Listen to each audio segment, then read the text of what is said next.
My name is Trish Frankland, and I'm here telling my quilt story at Lodi Public Library in Lodi, Wisconsin on Tuesday, April 3rd, 2018. This is my quilt, and if I never make another quilt as my expression of myself, this will be it. I hope I have a lot of other quilts in me, but so far this is the one that I've put the most of me into. It's a modified double wedding ring full of skull fabrics, so of course I call it Till Death Do Us Part. I made it specifically because I wanted to get a quilt into an exhibit at the AQS show in 2014 in Chattanooga, Tennessee.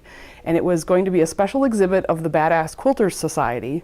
And so I tried to think of the most badass thing that I could think of to put in a quilt. So I started to use all of the skull fabrics I had been collecting for years and not knowing what I was going to do with. I started to put them into this very traditional design, and I started trying to play with the idea of making something very sweet and happy and bright into something that was more grunge and rock and roll and much more what I'm about. The more I worked on this quilt, the more it became an expression of myself, and so a lot of the fabrics have meaning for me. My husband and I planted a ginkgo tree in our front yard the year that we started dating, and so there are ginkgo leaves in it. The red is an expression of my Privy family heritage. We have a signature color. We call it Privy Red, and it's this shade. The teal is because I'm an ovarian cancer survivor, and that's a big part of my story, and many of the fabrics in it are from Blank's ovarian cancer awareness line.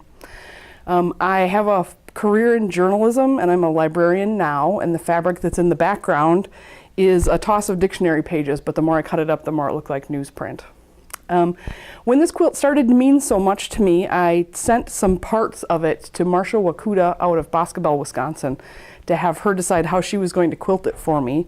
She sent me back 2 or 3 different ideas on what she might do, and when I sent it back to her, I told her I wanted all of them. So I told her every time she was bored to change what she was doing. So it actually has several different things that are done in the football shapes, several different things in between. Here it's different than it is other places. It actually has about 8 different colors of thread in it too.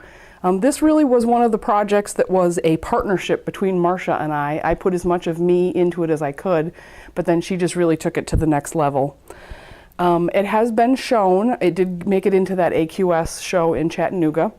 It was also the poster child for that exhibit. They put it in the program for that show and in all the advertising.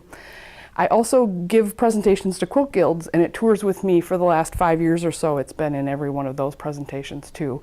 It's on my business cards, it's on my website. This really has become like the best expression of myself in a quilt to date.